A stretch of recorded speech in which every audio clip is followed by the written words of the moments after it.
A fisherman was casting his nets at sea when he suddenly heard a strange noise coming from a rocky cluster. Cautiously approaching to investigate, something miraculous appeared before him, leaving him in awe. John moved with the rhythm of the tide. His days began early, before the sun had fully risen, when the horizon was still a muted grey and the scent of the ocean filled the air. The mornings were quiet, almost sacred in their stillness, as John prepared his boat for another day at sea. In the solitude of dawn, he found a strange kind of peace, though it was a peace tinged with the heaviness of loss. Rivertown had always been home to John. It was a small place, tucked away from the bustling cities where life moved at a slower pace, dictated by the weather and the water. The town itself was built along a narrow strip of coastline, with wooden houses lining the harbour, their roofs weathered from the salt and wind. Fishing was the lifeblood of Rivertown, and for as long as John could remember, he had been part of that life. His father had been a fisherman, a man of few words but strong hands. John had learned the trade young, standing knee-deep in the surf, pulling in nets beside his father. The sea had been a constant in their lives, both a source of sustenance and a place of escape. As a boy, John had marveled at the endless horizon, dreaming of adventures and distant lands. But as he grew older, those dreams had faded, replaced by the steady rhythm of life in Rivertown. John's mother had worked alongside his father, but her strength lay in the kitchen. She had turned their small home into a place where sailors and townsfolk alike would gather for a meal. The meals were simple but hearty, and the kitchen was always filled with the comforting smells of baked bread and stew. Those were the days when John's world was whole, when the house was full of warmth and laughter, though his parents' conversations were often brief and practical. As the years passed, John took on more responsibility, especially after his father's health began to fail. The sea had taken its toll on the old man, and it was clear he wouldn't last much longer. John became the head of the household, fishing by day and taking over the family business in the evenings. He never complained. It was the life he had always known. But there were moments, late at night, when he sat by the window and looked out at the water, wondering what else might have been. He had once thought of leaving, of taking a chance on something different. His parents had even suggested it. His mother, in particular, had hoped he would go to the city to see more of the world. But John had stayed. Rivertown had a pull on him, a deep-rooted connection that he could never quite explain. The sea was in his blood, just as it had been in his father's. Now, with both of his parents gone and the family home standing silent, John's days were filled with routine. He would rise before the sun, make his way to the dock, and prepare his boat for the day ahead. The boat itself was small but reliable, just like the one his father had owned. He took pride in its upkeep, checking the nets and lines, making sure everything was in place before setting off into the open water.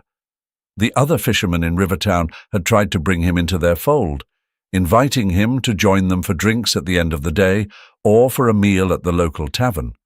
But John always declined, preferring the quiet of his own company. He wasn't unfriendly, but there was a distance between him and the rest of the town that everyone seemed to understand. They left him alone, respecting his solitude, though they occasionally watched him with pity in their eyes. The sea had a way of healing and wounding at the same time. Some days, as John sat in his boat, watching the waves roll and listening to the cry of gulls, he felt as though the ocean might wash away the grief that weighed so heavily on his chest. But other days, the water seemed to hold all of his pain, the endless horizon mocking him with its unreachable distance. One evening, as the sun dipped behind the harbour, painting the sky in deep oranges and purples, John met Emily. She was standing at the edge of the dock, watching the water with a kind of intensity that immediately caught his attention. There was something different about her, something that pulled him in, though he couldn't quite place it. "Beautiful sunset," she said without looking away from the horizon. John nodded, unsure how to respond at first. He wasn't used to people just striking up conversations with him, not anymore. But there was something in her voice, something warm and genuine that made him want to stay just for a moment longer. "Yeah, it's peaceful," he finally replied, though the word felt inadequate. Nothing had felt truly peaceful to him for a long time. Emily turned to face him then, and John was taken aback by the brightness in her eyes, a lightness that contrasted sharply with the weight he had been carrying. "I'm Emily," she said, offering her hand. "John," he responded, shaking it, surprised at how natural it felt to talk to her. From that evening on, they found themselves running into each other often, at the docks, in town, or during his quiet walks along the shore. Their conversations started casually, but soon they deepened. Emily wasn't like the others in Rivertown. She didn't just ask about the catch or the weather. She wanted to know about him, really know him. She asked about his life, his family, what it was like to live by the sea. And slowly, John found himself opening up, telling her about his parents, the fishing, and the long, lonely nights. She listened, really listened. And in return, she shared her own stories, her travels before coming to Rivertown, and how she had always been drawn to the ocean, though she had no particular reason why. There was a quiet understanding between them, a shared sense of seeking something more, something they couldn't quite name. Their relationship grew naturally, with no forced conversations or grand gestures. They walked together along the beach, the sound of waves crashing the only backdrop to their long talks. In Emily, John found a warmth he hadn't known he needed. She didn't try to fix him or offer him any hollow comforts. She simply was there, present, and that was enough. Months passed, and one day, during a quiet afternoon at the harbour, Emily told him she was pregnant. The words hit John in a way he hadn't expected. He stood there, silent for a moment, his mind reeling not from fear, but from the overwhelming sense of something new, something he had thought was lost forever. Emily looked at him with a slight smile, waiting for him to respond. "We're going to have a baby," John finally said, almost to himself, the reality of it slowly sinking in. Emily's smile widened. "Yes, we are." It wasn't long before the small house that had once felt empty and desolate began to fill with life again. They made preparations for the baby together, repainting the rooms, building cribs, and filling the house with laughter and light once more. The arrival of their son, Jack, was a quiet but profound moment. In the soft cries of the newborn, John felt a stirring of hope, hope that he had long buried. He looked at Emily, who held the baby in her arms, and realized that, for the first time in years, he was no longer just surviving. He was living again. The wind picked up that morning, a low, steady howl that swept through the streets of Rivertown, rattling the windows of John's home. He stood by the window, his eyes tracing the dark clouds gathering on the horizon. The sea was restless, its surface churned up by the approaching storm. It had been years since a storm like this had rolled in, and with it an unease settled deep in John's chest. It was the same kind of storm. The memory had been buried deep, but now, as the first raindrops splattered against the window, it came flooding back. The air had felt just like this, heavy, suffocating. He could still hear the sound of the wind that night, how it had grown louder, angrier, as if the world itself were tearing apart. John clenched his fists, his breath shallow. He didn't want to remember, but the storm outside left him no choice. The day Emily and Jack were taken from him had been eerily similar. Dark clouds, wind that screamed through the gaps in the house, and a rising panic he couldn't shake. It had started like any other evening. They were inside, the three of them, while the wind battered the coastline. John had reassured Emily, holding Jack close as the baby fussed. He remembered telling her it would pass, that it was just another storm. But deep down, something felt wrong. The storm grew worse, and then the power went out. The world outside had become a chaotic blur of wind and rain. John had rushed to the windows, checking the locks, trying to calm the rising fear in his chest. He could feel Emily watching him, her usual calmness shaken. "John, do you think we should go somewhere safer?" she had asked, her voice steady but tinged with concern. She held Jack tightly against her, shielding him as best she could. "We'll be fine," he had said, but he wasn't sure. Not this time. The night dragged on. The wind grew stronger, howling through the cracks, and the rain beat down harder than John had ever seen. He tried to keep them all calm, but there was no controlling the storm outside, or the fear it ignited inside him. He had gone to check on the boat, his only thought to secure it before it was torn loose by the storm. But, in the chaos, something happened. The sound of splintering wood, a scream cut short by the wind's roar, and by the time he ran back inside, it was too late. The door had blown open, and the last thing he remembered was the sight of Emily, holding Jack, being swept away by the relentless force of the storm. The days after that were a blur. He joined the search, running along the beach until his legs gave out, screaming their names into the wind, though he knew they couldn't hear him. The sea, which had once been his refuge, now felt like a vast, cruel expanse, hiding the people he loved most. They were never found. The storm outside now raged, pulling John back into the present. The house groaned under the weight of the wind, and he could feel the cold seep through the walls. The sky had turned a deep, angry grey, the waves crashing violently against the shore. It was as if the sea had come alive again, taunting him with the memory of what it had taken. John stepped back from the window, his hands trembling. He hadn't allowed himself to feel the full weight of that night in a long time. He had buried it deep, telling himself that moving on was the only way to survive. But now, with the storm mirroring his past, the grief was impossible to ignore. He sat down at the kitchen table, his eyes unfocused as the rain drummed harder against the roof. He could still see Emily's face, the way she had looked at him before the door had blown open, the silent plea in her eyes. He could still hear Jack's cry, muffled by the wind.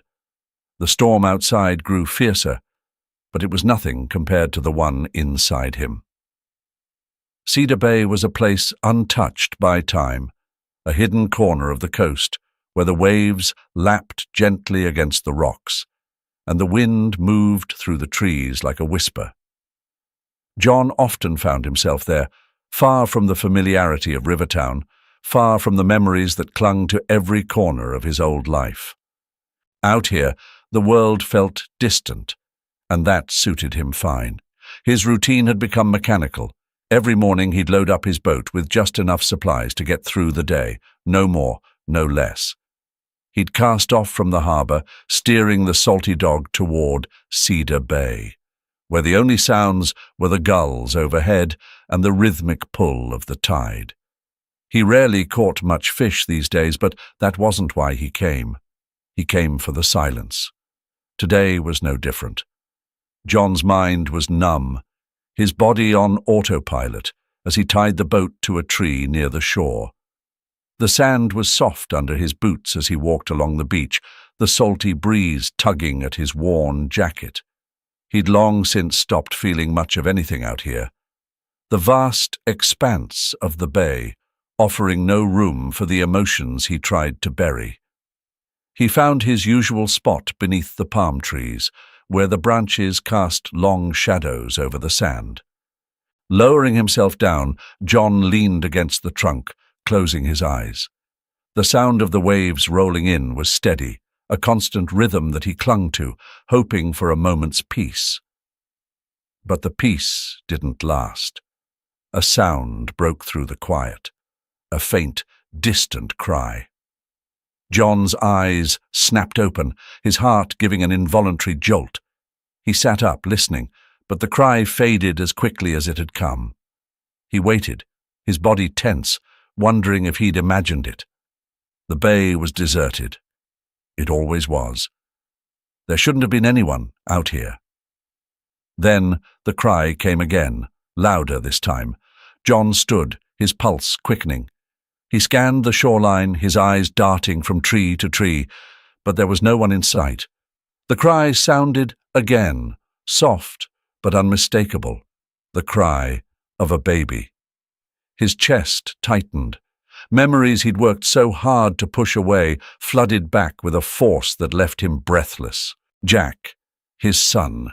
He'd been so small, his cries just like this. John's hand shook as he gripped the trunk of the tree, fighting to keep his composure.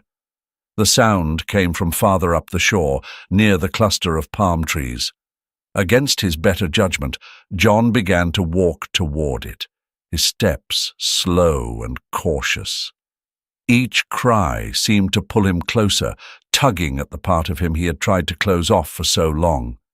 When he reached the trees, he stopped, staring at the small bundle nestled in the sand. A baby, no older than a few months, wrapped in a thin blanket. The child's face was flushed, the soft wail of hunger or fear breaking the stillness of the bay. John stood frozen, his mind spinning. He didn't want this, didn't want to feel anything. But the sight of the helpless child stirred something in him that he couldn't ignore. Memories of Jack, of holding him close, of his tiny fingers gripping John's hand, flooded his thoughts. He knelt down slowly, his hands trembling as he reached for the baby. The child's cries quieted slightly as John lifted him, the warmth of the small body pressed against him, sending a shiver through his chest. He had forgotten what this felt like, this weight, this responsibility. For a moment John hesitated. He could leave the child. He could walk away, go back to his boat, and pretend none of this had happened. But the thought of abandoning the baby, of leaving him here alone, gnawed at him in a way that he couldn't shake. Taking a deep breath, John cradled the baby closer, his decision made. The bay felt different now, less empty, the silence broken by the soft whimpers of the child in his arms. As he walked back toward the boat, the cries grew softer still, fading into quiet breaths as the baby drifted off to sleep.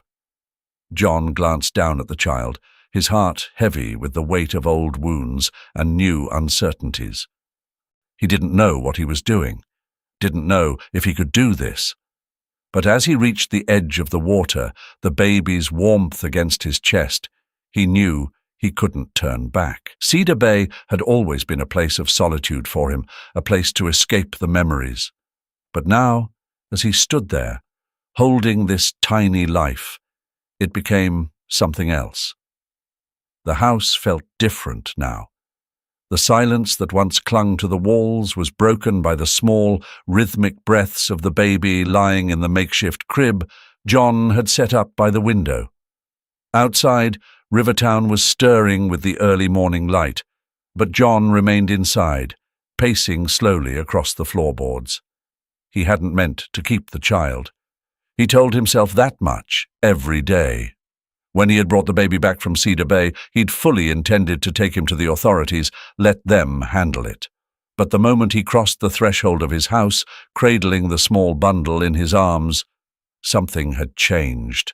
Now, days later, the baby was still there, nestled under old blankets John had dug out from the closet. He stood over the crib, looking down at the boy who had filled his home with a presence he hadn't felt in years. The child stirred, small hands twitching, but his eyes stayed closed. Word had spread quickly in the village. A few curious neighbors had come by, peeking through the windows, asking questions about the baby. Mary, who ran the corner store, had offered to help. "You can't do this alone," she had said, her brow furrowed as she watched John awkwardly hold the child. "A man like you. What do you know about raising a baby?"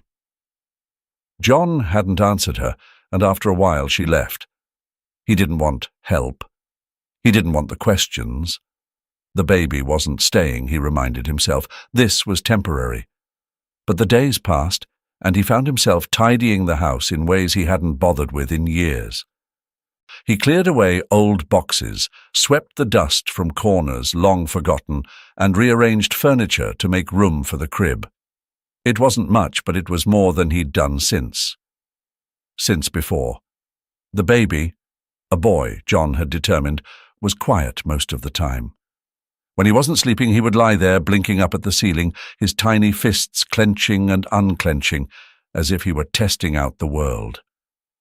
At night, when the village was still, John would sit in the chair by the window and listen to the baby's soft breaths. He didn't know what to do with the feeling that welled up in him as he watched over the child, the quiet protectiveness that had taken root in his chest.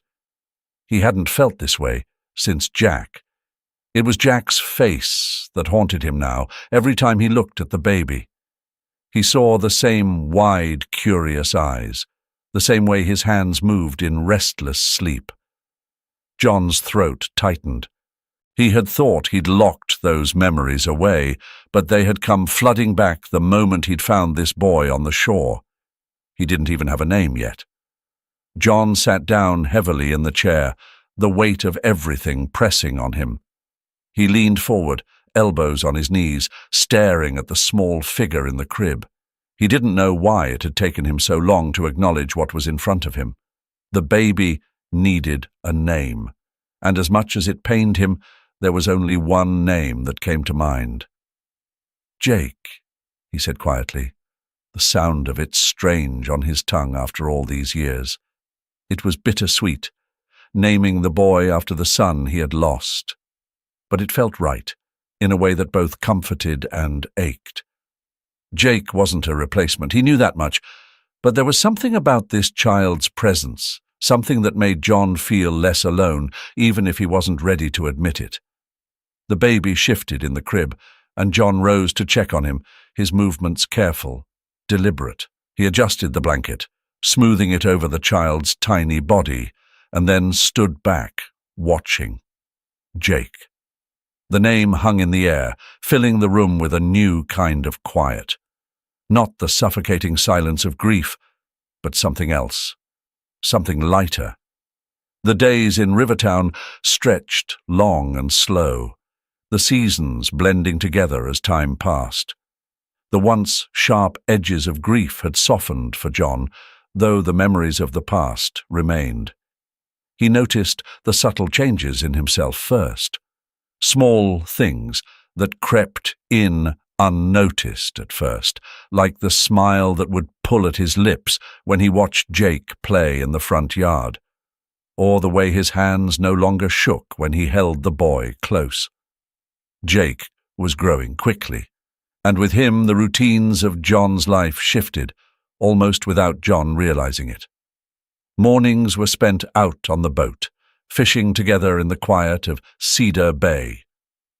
John would sit at the bow, casting the nets with practiced ease, while Jake watched, his small face scrunched in concentration as if he were learning every step, every motion. "Is it heavy?" Jake had asked one day, his voice full of curiosity as he watched John pull the net from the water.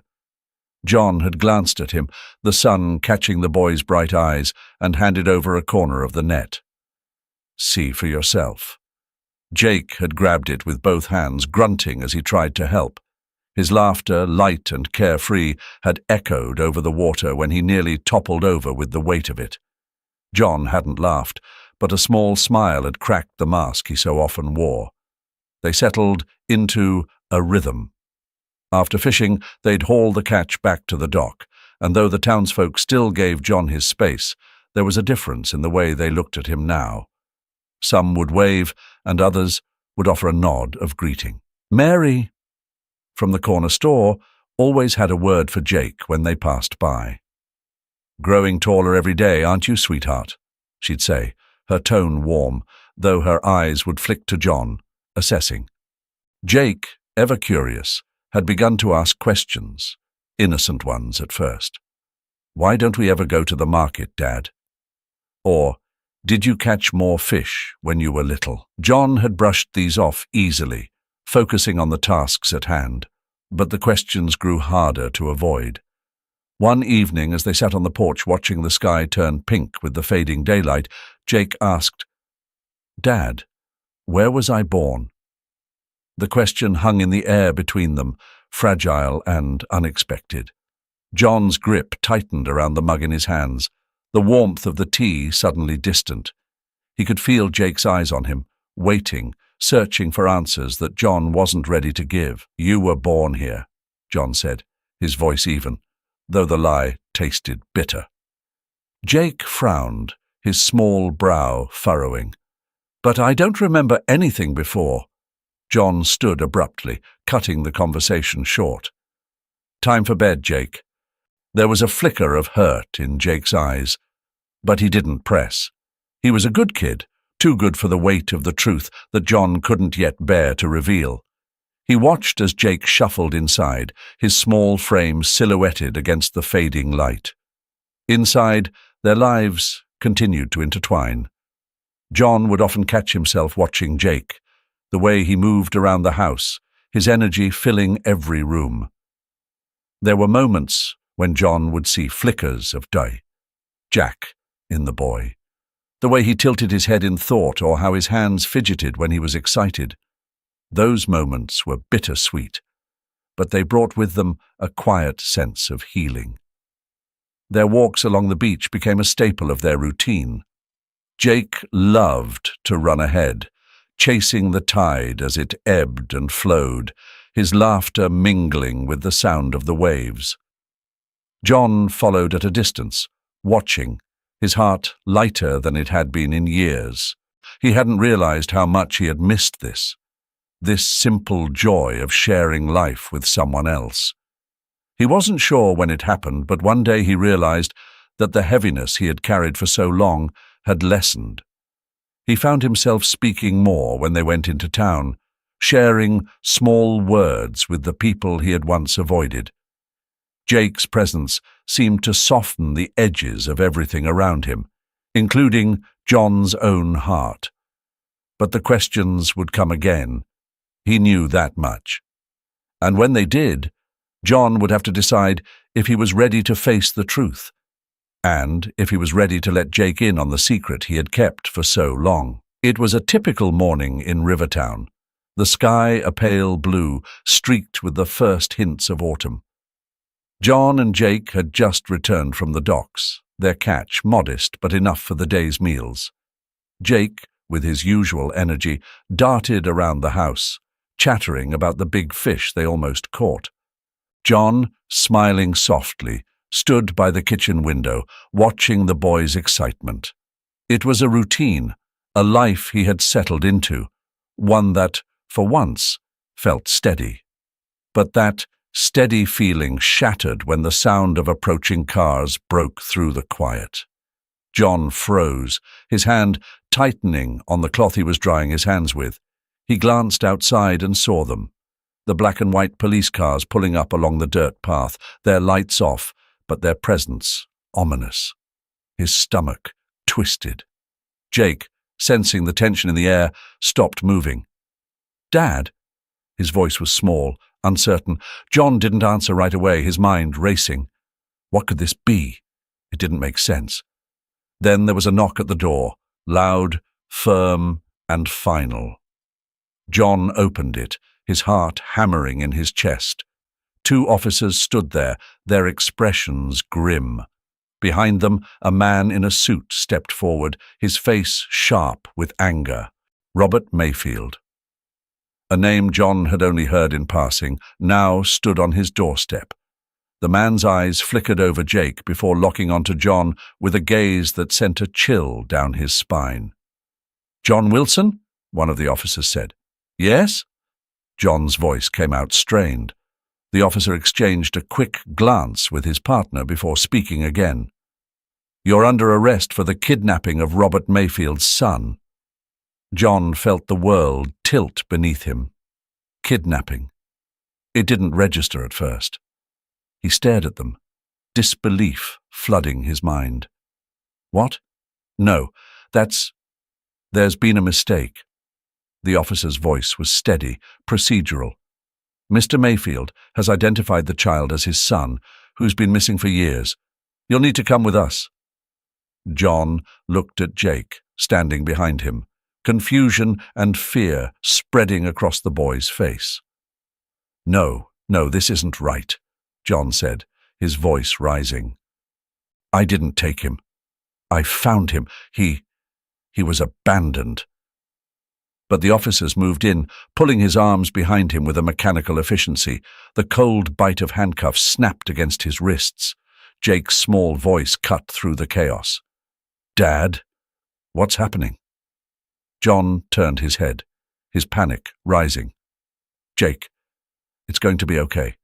Just stay inside."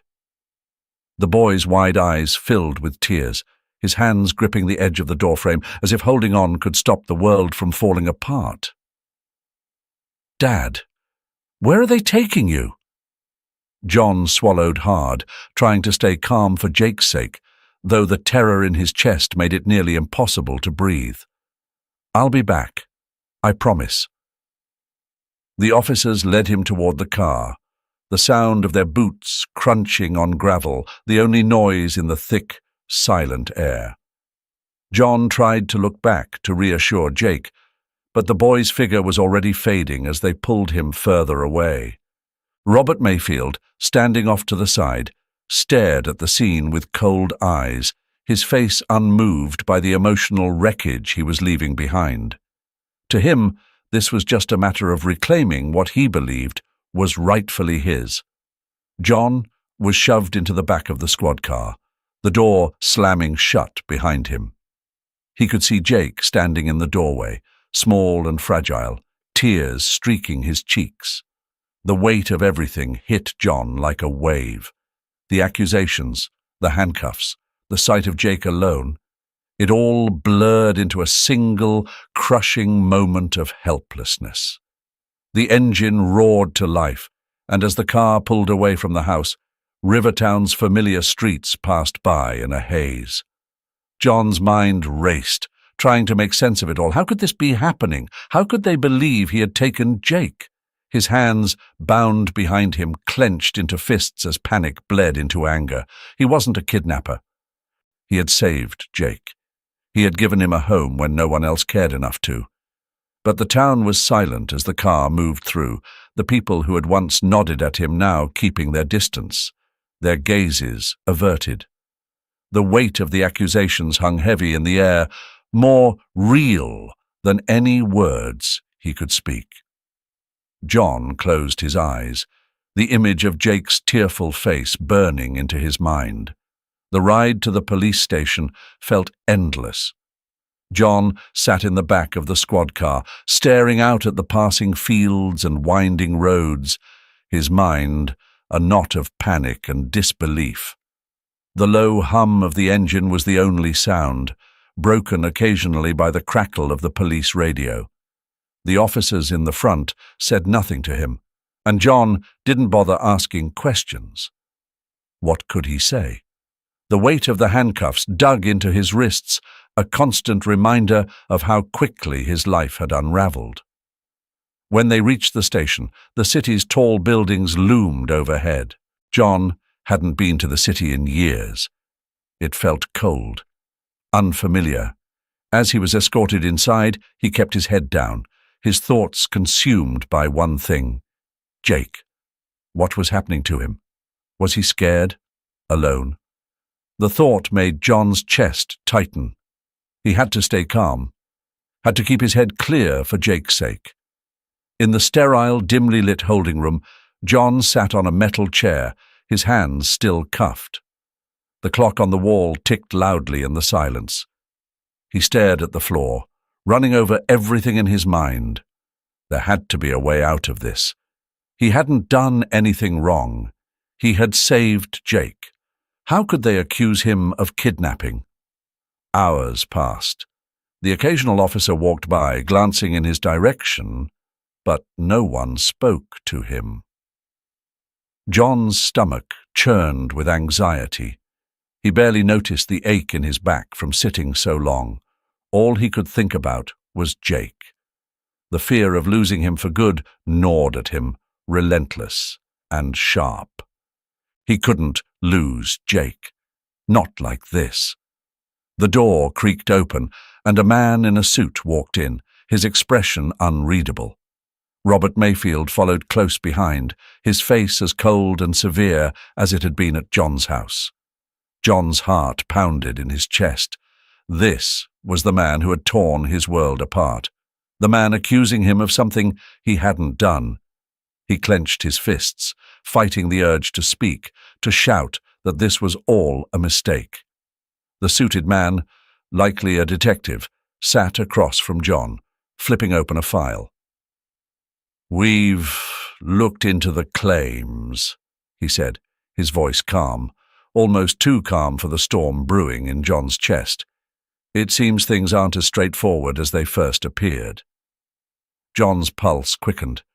He sat up straighter, his eyes flicking to Robert, who remained standing by the door, his arms crossed, watching intently. "We've learned some new information about Jake's disappearance," the detective continued, choosing his words carefully. "It appears his kidnapping wasn't random." John's brow furrowed. He could feel the tension in the room shift, a strange, uneasy energy settling in. "Mr. Mayfield," the detective said, turning to the businessman, "it seems your son was taken as part of a vendetta. Your past business dealings, some of your enemies, they wanted to hurt you. Jake was their way of doing that." The silence that followed was thick. Robert's face paled, his stoic demeanor cracking for the first time. "A vendetta," he repeated, more to himself than anyone else. John's heart raced, his mind struggling to keep up with the implications. The detective leaned back, closing the file. "You're not a criminal, Mr. Wilson. We've found no evidence that you had anything to do with the kidnapping. It seems you found Jake and took him in, caring for him when no one else was there." The relief that washed over John was immediate, but it was quickly overshadowed by the realization of what this all meant. Jake was Robert's son. No matter what happened now, that fact wouldn't change. The boy he had grown to love, the boy he had raised as his own, wasn't really his. And legally, John knew what that meant. Robert cleared his throat, breaking the tense silence. He hesitated, his gaze softening for the first time. "I owe you my thanks, Mr. Wilson. You saved my son when I couldn't. I can see that now." John said nothing, his throat tight. He couldn't focus on Robert's gratitude. All he could think about was Jake. The thought of being separated from him felt like a punch to the gut. The detective stood, signaling the end of the conversation. "We'll be in touch regarding the legal arrangements. For now, you're free to go." Free. The word felt hollow. John rose slowly, the weight of everything pressing down on him. He nodded, more out of habit than acknowledgement, and followed the officer out of the room. His body moved on autopilot, but his mind was far away. As he walked through the station, his thoughts returned to Jake, to the little boy who had brought light back into his life. He couldn't imagine losing him now, not after everything. The wind had died down by the time evening fell, leaving the air heavy with silence. John sat by the window, staring out at the dark sea. The waves were calm now, but the storm inside him hadn't settled. Tomorrow, Robert Mayfield would arrive to take Jake away. John had known this moment was coming, but it didn't make it any easier. The room felt too quiet, too empty, though Jake was just in the next room, asleep. He'd fallen asleep quickly after dinner, exhausted from the day's events, unaware of what tomorrow would bring. John had watched him drift off, his small body curled up under the old quilt Emily had made years ago. The sight of the boy, so peaceful in sleep, had filled John with a bitter-sweet ache. Robert Mayfield had been fair. He'd come to Rivertown and listened to John's story, heard about how the boy had been found and cared for, but Robert was Jake's father, and the law was on his side. Mayfield had thanked John for what he had done, even offered him something in return, a promise to open a business, a storefront in town where John could sell his catch directly to the city buyers, cutting out the middlemen. A generous offer. John's hands rested on his knees, calloused from years of fishing, now curled into fists. He knew Robert's offer was meant to ease the blow, to soften the guilt of taking Jake back to the city. "I'll make sure he visits," Robert had said earlier, his voice calm, his words carefully measured. "And that store, it'll bring in more money than you've seen in years. You'll be set for life, John." But John didn't care about the money. What was a store compared to the boy he'd raised? The boy who had brought life back into this house? The thought of waking up tomorrow and finding the house empty, the echo of Jake's laughter gone, it was more than he could bear. The sound of the waves outside reminded him of the nights they had spent out on the water together. Jake had always been curious, asking endless questions about the sea, the fish, and how John knew where to cast the nets. Those moments were theirs, shared between the boy and the man who had become his father, in all but name. The city was no place for a boy like Jake, John thought bitterly. Mayfield had told him about the schools, the parks, and the opportunities Jake would have in the city. But John had seen it in Jake's eyes. The boy didn't care about any of that. He cared about the sea, about Rivertown, about the simple life they had built together. Jake had tried to put on a brave face when Robert first arrived, but John had noticed the way the boy's shoulders had slumped when they talked about the city. "I'll miss the fishing," Jake had said quietly when Robert wasn't looking, his eyes distant. "I don't want to go." John had put a hand on the boy's shoulder, not knowing what to say. What could he say? He had no claim to Jake, no way to keep him here. "You'll come back," he had whispered, though the words had felt hollow. They both knew it wouldn't be the same. Now, as the night wore on, John felt the weight of tomorrow pressing down on him. The boy would be gone, taken to a life of luxury that John couldn't compete with. But would Jake be happy there? The city, with its tall buildings and crowded streets, seemed like another world entirely, a world far removed from the quiet rhythms of the sea. Jake had loved Rivertown. He had loved the early mornings on the boat, the smell of salt in the air, the thrill of pulling in a heavy net. The sea had been a part of him, just as it was a part of John. And now, all of that would be taken from him. John stood and walked to the doorway of Jake's room, leaning against the frame as he watched the boy sleep. He thought of how small Jake had been when he first found him, how much he had grown in these few years. Tomorrow, the house would be empty again, just as it had been before Jake came into his life. The evening was quiet, just as it had been the day Jake left. John sat at the kitchen table, staring at the worn wood beneath his hands, the hum of the sea faint through the open window. The house had felt emptier than ever these past weeks. He could still hear the sound of Jake's laughter echoing in the corners of each room, could still feel the boy's presence lingering in the air. But now, Rivertown was quieter. Too quiet. The news that the charges had been dropped hadn't brought John any comfort. Yes, he had been cleared of kidnapping, but it didn't matter. Robert Mayfield had taken Jake back to the city where the boy belonged, or at least where the law said he belonged. John exhaled slowly, his gaze drifting to the fishing nets piled by the door. He hadn't touched them since Jake left. The sea hadn't called to him like it once did. It felt like something was missing, like, without the boy by his side, there was no reason to go out on the water anymore. He knew Jake wasn't happy in the city.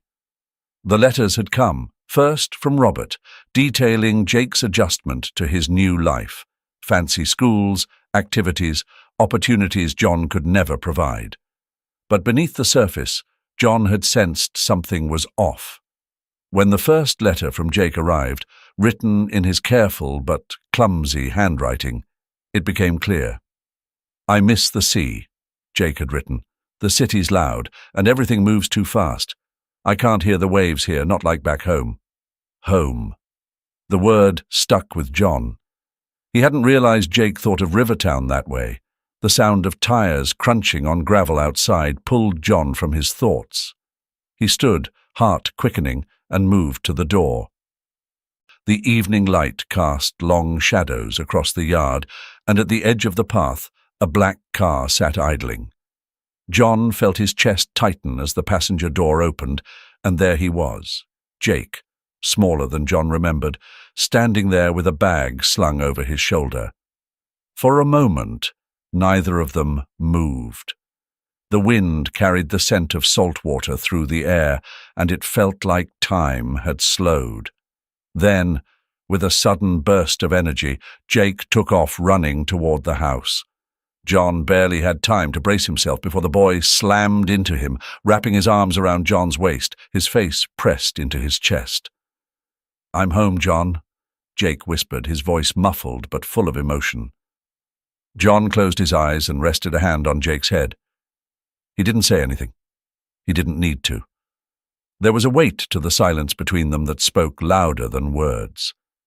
They stood like that for a while, the soft murmur of the sea in the background, as the last rays of sunlight disappeared over the horizon.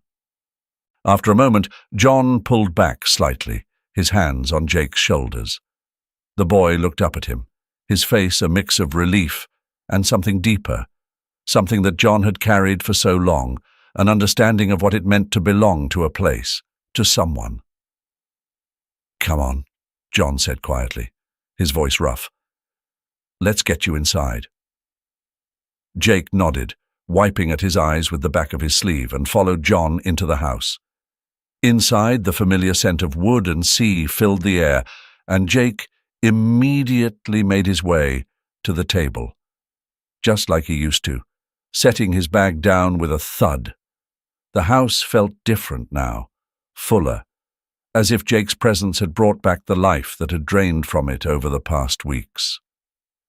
John watched the boy settle into the chair, his small hands resting on the table, as if no time had passed since the day he left. John moved to the kitchen, pulling out a plate of food he had prepared earlier, though he hadn't had much appetite. He set it in front of Jake, who looked up at him with a grateful smile before digging in. John leaned against the counter, watching him eat, a quiet warmth spreading through his chest. After a while, Jake paused, looking up from his plate. "Dad says I can stay here, so," he said, his voice soft. "He says he knows how much I miss it. He knows how much I miss you." John felt a lump rise in his throat but swallowed it down. "Is that what you want?" he asked, his voice steady, though his heart raced. Jake nodded, his eyes serious. "Yeah, this is where I belong." They didn't speak much after that. There was no need. The air between them was thick with understanding, an unspoken bond that had been there all along, only now it was stronger, more certain. John knew that the boy would always have a connection to the city, to his biological father, but here, by the sea, this was where Jake's heart lay. As the sun disappeared completely, leaving the house in a soft twilight glow, John stepped out onto the porch, Jake following close behind. They stood there together, side by side, watching the waves crash gently against the shore. The storm had passed. The sea was calm again, and so was John. For the first time in years, he felt at peace. Wow, what a journey we've just been on together. From John's heart-wrenching loss to the quiet strength of his bond with Jake, this story reminds us that home isn't just a place. It's the people we choose to hold close, no matter how far life pulls us apart. The sea may be unpredictable, but for John and Jake, it's where their hearts will always return. If this story touched you as much as it did me, don't forget to give this video a like and share your thoughts in the comments below. And hey, if you're new here, hit that subscribe button and ring the bell so you never miss another powerful story like this one. Thanks for joining me today. I'll see you in the next video, where we continue exploring tales that inspire, challenge, and move us. Stay connected, and remember, home is where the heart finds peace. Until next time.